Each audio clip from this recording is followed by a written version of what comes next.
नमस्कार दोस्तों।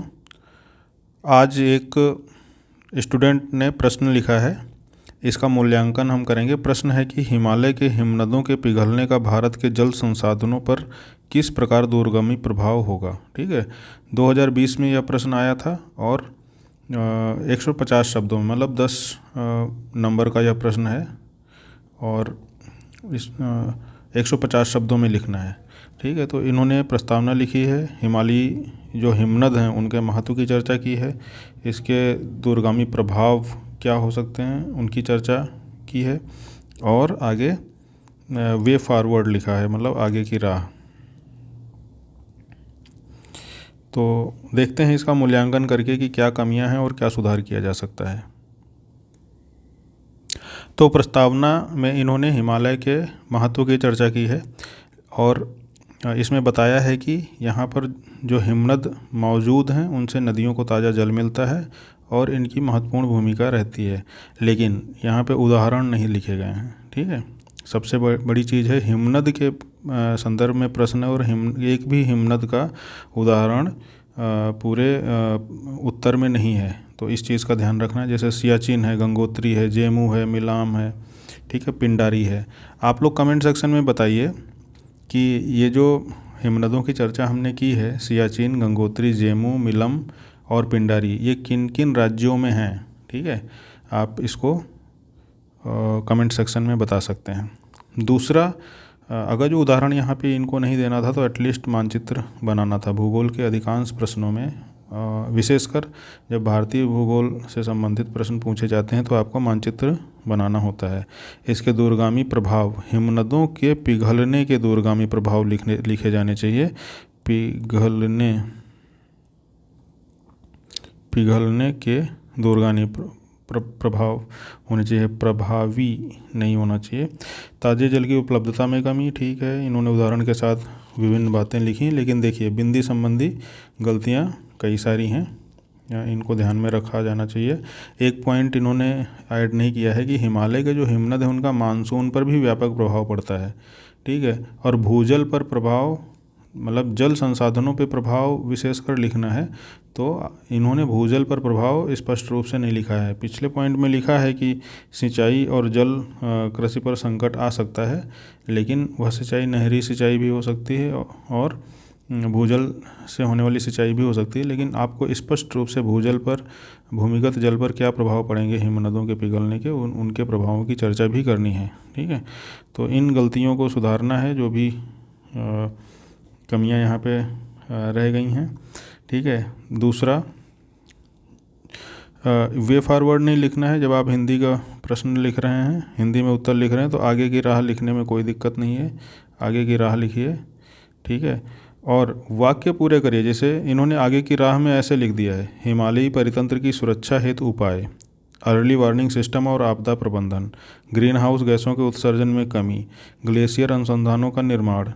ठीक है, तो भाई ये समझ में नहीं आ रहा है कि ये आगे उपाय बताए जा रहे हैं, आगे की राह में हम क्या लिखते हैं, कुछ ऐसे उपायों की चर्चा करते हैं जिन्हें किया जाना होता है, या ऐसे या फिर आप ऐसे प्रयासों की चर्चा कर रहे हैं जो पहले से किया जा चुके हैं। तो इन वाक्यों को पूरा बनाइए। ठीक है, या फिर दूसरे तरीके से लिखिए जिससे यह पता चले कि ये उपाय हैं। ठीक है, आगे फिर इन्होंने यहाँ पर, जिसके लिए हमें वन हेल्थ वन अप्रोच जैसी भविष्यगत रणनीतियों के साथ कार्य करके हिमनदों को संरक्षण प्रदान करने का प्रयास करना चाहिए, इस प्रकार से लिखना चाहिए।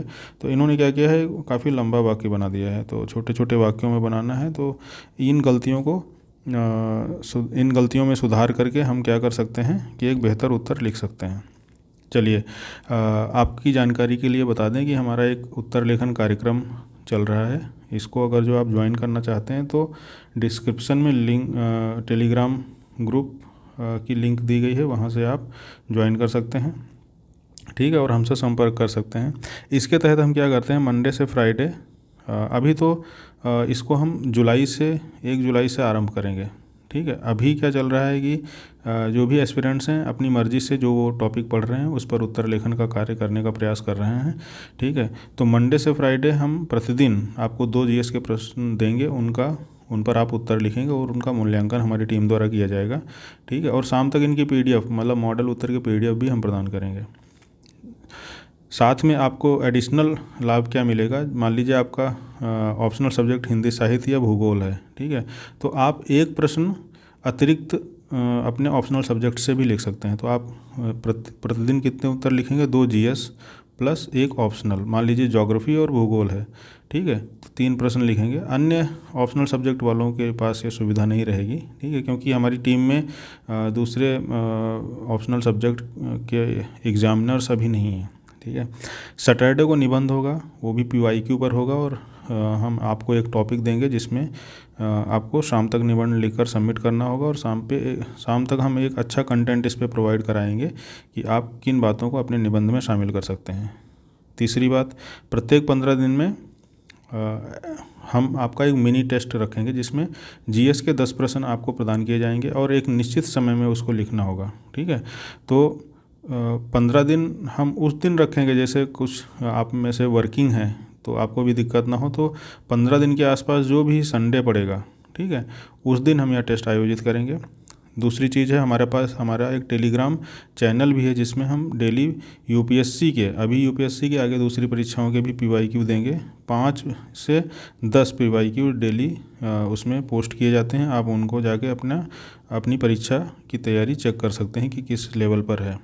साथ में साप्ताहिक चर्चा का आयोजन हम अभी भी कर रहे हैं और आगे भी करते रहेंगे, ठीक है। टेलीग्राम कॉन्फ्रेंस के कॉल के माध्यम से आगे आंसर स्ट्रक्चर, कंटेंट और प्रेजेंटेशन में सुधार है तो समय समय पर व्यक्तिगत मार्गदर्शन मिलेगा। आप मतलब अगर जो मुझसे जुड़ना, हम लोगों से जुड़ना चाह रहे हैं हमारी टीम से, तो कैसे भरोसा करेंगे। अभी यहाँ पे हो सकता है हम जानबूझकर अच्छे आंसर चेक करके आपके समझ चला रहे हों, तो आप अपने किन्हीं 4 उत्तरों की डेमो चेकिंग प्राप्त कर सकते हैं। इससे आपको अपने संदर्भ में कितना टाइम लगेगा बेहतर उत्तर लेखन में, इस आपको एक जानकारी मिलेगी, और आप हमारी वास्तविक उत्तर चेकिंग से परिचित हो सकेंगे। तो इसकी फ़ीस हमने रखी है 800 रुपये प्रतिमाह, ठीक है।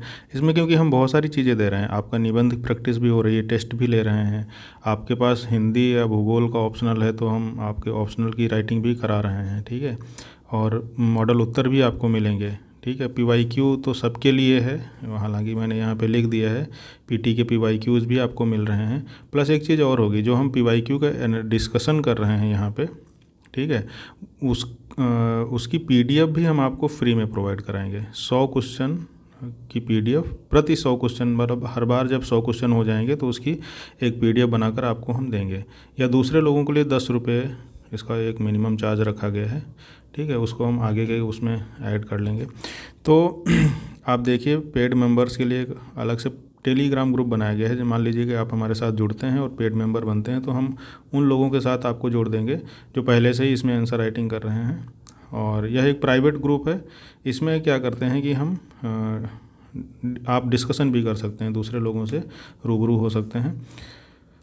और इसकी लिंक कहाँ पे आपको मिलेगी, टेलीग्राम 2 ग्रुप हैं, एक तो मेंस आंसर राइटिंग के लिए ग्रुप है, ठीक है, और पीटी के लिए चैनल है, ठीक है। तो आप दोनों को फॉलो कर लीजिए, तो आपको काफ़ी लाभ मिलने वाला है।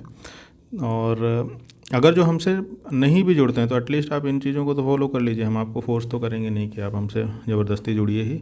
और एक बार जब भी वहाँ पे उत्तर लिखे जा रहे हैं और उनकी चेकिंग की जा रही है तो आप उससे भी परिचित हो जाएंगे। उसके आधार पर आप देख सकेंगे कि कौन सी कमियाँ, किस प्रकार से आपको उत्तर लेखन में सुधार करना है। दूसरों के आंसर पढ़ने में एटलीस्ट उनके तो आंसर पढ़ ही सकते हैं आप, ठीक है।